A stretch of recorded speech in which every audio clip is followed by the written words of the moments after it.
नमस्कार दोस्तों, बहुजन वाणी चैनल में एक बार फिर से मैं आप सभी का स्वागत करता हूं।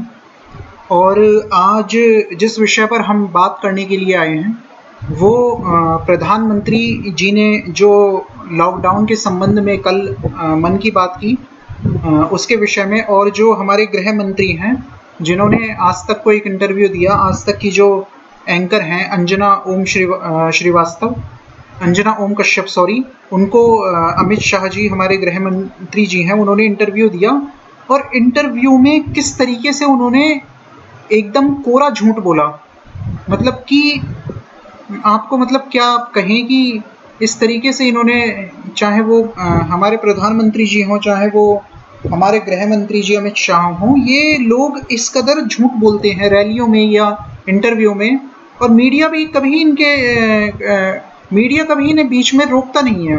जैसे कि अगर मीडिया चौथा स्तंभ है लोकतंत्र का, अगर कोई मीडिया में डिबेट होती है या कोई इंटरव्यू होता है और अगर सामने वाले व्यक्ति की बात को आप पकड़ सकते हैं तो आपके पास मौका है तो आपको पकड़ना चाहिए और उसका काउंटर करना चाहिए। लेकिन नहीं, जो प्रधानमंत्री बोलते हैं बस हाँ हाँ कह के अंजना ओम श्रीवास्तव अपनी बात जो है उनकी हर बात को मानती हैं, जबकि वो कोरा झूठ बोलते हैं।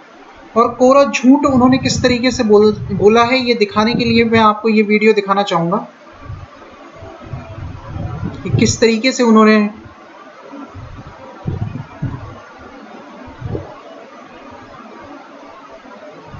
यहाँ पर कोरा झूठ बोला है, ये दिखाने के लिए आपको। गरीबों के खाते में 53,000 करोड़, सुनिए, 41 करोड़ लोगों 41 करोड़ लोगों को 53,000 करोड़ रुपया सीधा उनके बैंक अकाउंट के अंदर डाल दिया। आपने सुना, अच्छे से सुना, 41 करोड़ गरीबों के परिवार, गरीबों के खातों में 53,000 करोड़ रुपया ट्रांसफर कर दिया है मोदी सरकार ने। ये भारत के गृह मंत्री कह रहे हैं। लोगों का पूछना है क्या इस पे कहें, क्या बोले कि लोगों का पूछना है कि इस हिसाब से तो जो मजदूर जा रहे हैं वो शायद परेशान होकर नहीं बल्कि अपने इलाकों में हवेलियां खरीदने, बंगले खरीदने जा रहे होंगे। इतना करोड़ों रुपया उनको मिल चुका है। एक एक व्यक्ति कितना कितना उसको मिल चुका होगा, अब उसे काम करने की जरूरत शायद नहीं है। कैसा भद्दा मजाक है आज ये देश के गरीबों के साथ। 41 करोड़ लोग गरीबों को 53,000 करोड़ रुपया, क्या समझते हैं जनता को? अंजना ओम कश्यप कह रही है जी। यही नहीं रुके हैं ये, इसके बाद और भी कहा।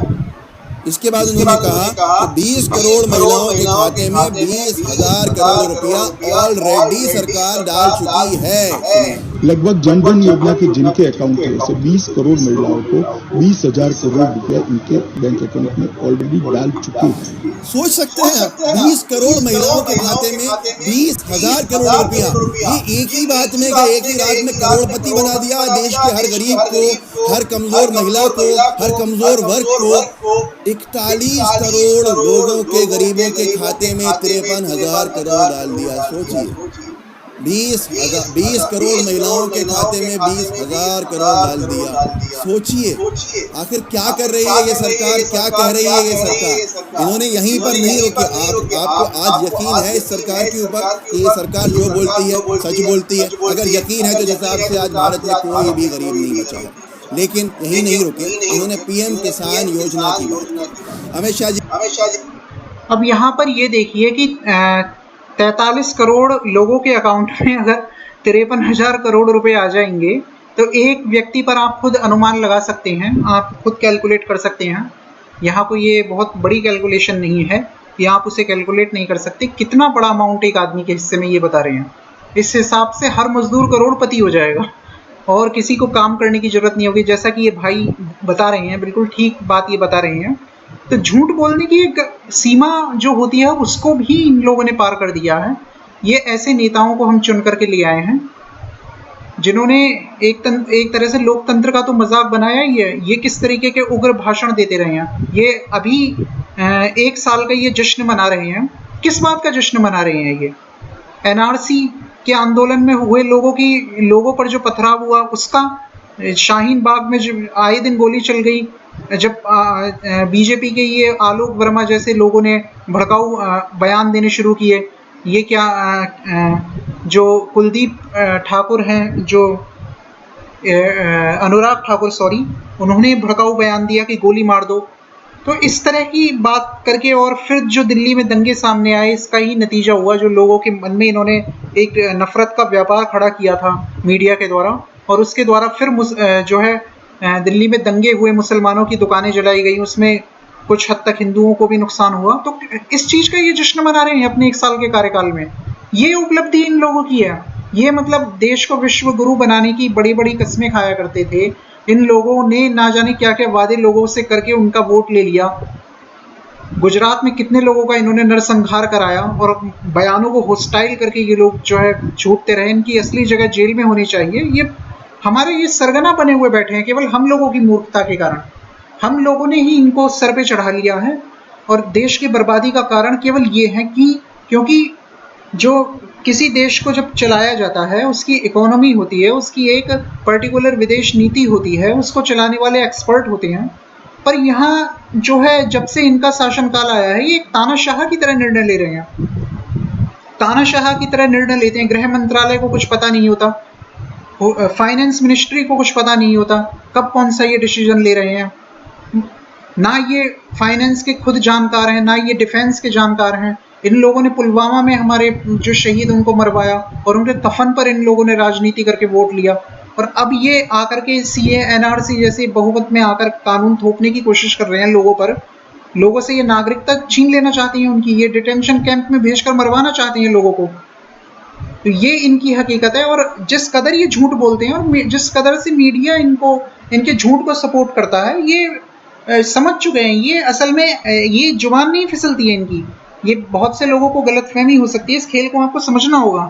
ये इन लोगों की जुबान नहीं फिसलती। ये एक तरीके से आप मजदूर लोगों का या आप जो अशिक्षित लोग हैं उनका ये अपमान करते हैं कि ये कुछ भी अनाप शनाप बोलेंगे और आप इन्हें मान लेंगे।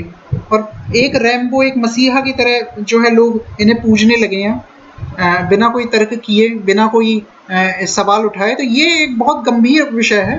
अगर हम लोगों को इस जाल से निकलना है, और तो फिर हम लोगों को क्या है कि ऐसे मीडिया प्लेटफॉर्म पे आना होगा जो लोगों की या तो डोनेशन से चलते हैं, जो या यूट्यूब्स पर हैं, जो क्योंकि यूट्यूब्स पर फ्रीली वो अपनी बात कह सकते हैं, उन पर मुड़ना ही होगा हमें। क्योंकि इन चैनलों से आपको कोई उम्मीद नहीं रखनी चाहिए। ये चैनल तो दूरदर्शन पर ये फ्री डिश में ये 0 अमाउंट पे चल रहे हैं। मतलब कि आपसे एक पैसा ना लेके ये चल कैसे रहे हैं। अब सीधी सी बात है, इनको डोनेशन मिलता है, चंदा मिलता है, सरकार की तरफ से मिलता है। तो ये गुणगान किसका करेंगे? सरकार का ही तो गुणगान करेंगे। अब बीबीसी का उदाहरण लीजिए। बीबीसी लोगों की डोनेशन पे खड़ा हुआ एक प्लेटफॉर्म था जो लोगों के अधीन होकर काम किया है उसने। वो किसी रिलायंस या अंबानी के ग्रुप का न्यूज़ चैनल नहीं है। तो सबसे पहली बात है कि आप लोग जो है ट्विटर पे हैशटैग मीडिया बॉयकॉट का ऐसा अभियान चलाइए कि इस मीडिया को बिल्कुल हिला के रख दिया जाए, इस गोदी मीडिया को। ये सबसे बड़ा जड़ है हमारे देश में।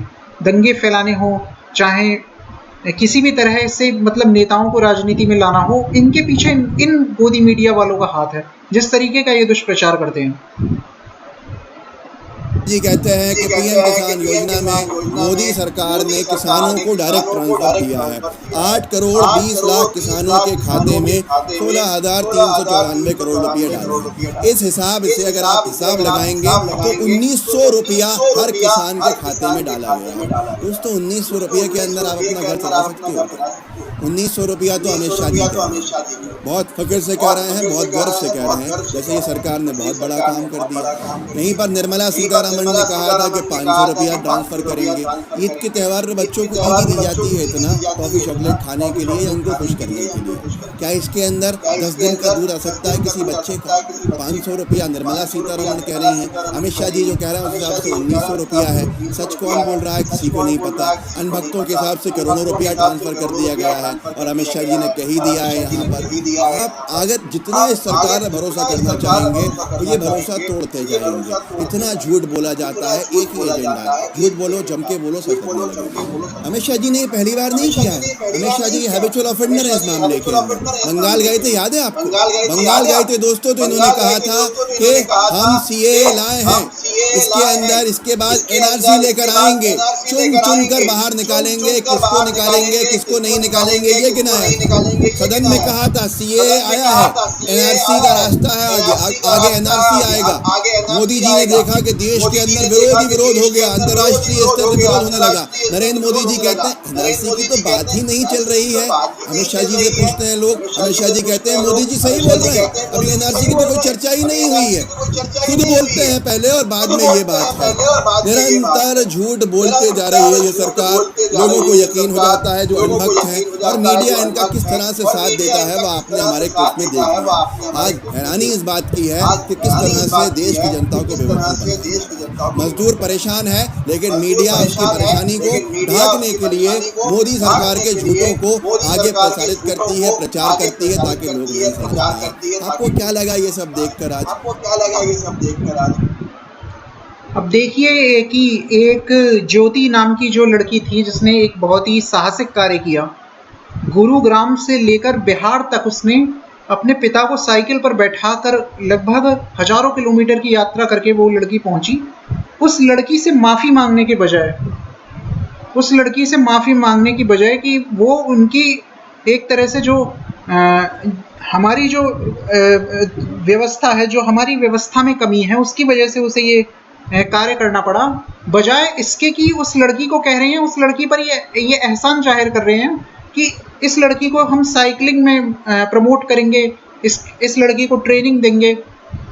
ये इनका मतलब भद्दा, जो एक तरीके से ये लोग भाजपाई जो हैं ये किसी मौके को भुनाने की ताक में रहते हैं। यहाँ ये अपना श्रेय लेना चाहते हैं। मतलब यहाँ इनकी दुर्व्यवस्था जो है, जिसकी वजह से लाखों मजदूर, कोई बैल की जगह अपने आप को गाड़ी में खींचकर चल रहा है, तो कोई अपनी पिता को साइकिल पर बैठा कर जा रहा है, कोई गोद में लेकर के चल रहा है। हजारों किलोमीटर उनके पैरों में उनके छाले पड़ चुके हैं, उनके पैरों से पस निकल रहा है, उनकी स्थिति इतनी नाजुक बनी है, कई मजदूरों ने दम तोड़ दिया। ऐसी स्थिति में भी क्रेडिट लेना चाह रहे हैं ये, तो इनकी गिरी हुई मानसिकता आप निश्चित रूप से देख सकते हैं। ये आपदा का समय था। अमेरिका ने पता है आपको कितना रुपया दिया? अमेरिका ने अपने हर एक वयस्क को, एजेंट को 80,000 रुपया दिया है महीने का खर्च करने के लिए, खाने पीने के लिए। जो उसका टीनेजर है अंडर 18, उसको अमेरिका की सरकार ने 30 से 40,000 रुपया दिया है खर्चे के लिए महीने का। हमारे मजदूरों को क्या मिल रहा है? 500 रुपया। हमारे युवाओं को क्या मिल रहा है? थाली, ताली, ये पीटो, दिए जलाओ, फूल बरसाओ।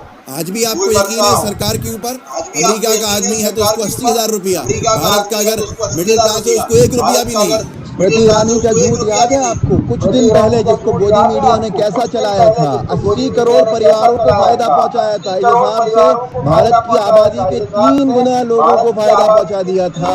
ये संभव था नहीं था, आपको पता है। मोदी जी का याद है आपको? उन्होंने 1.25 करोड़ लोगों को घर दे दिए थे, भारत की पूरी आबादी को घर दे दिए थे। आप बेचारे झुग्गी झोपड़ी के अंदर लोग क्यों हैं? ये झूठ बोले। अब यहाँ आपको ये तस्वीर मैं दिखाना चाहता हूँ।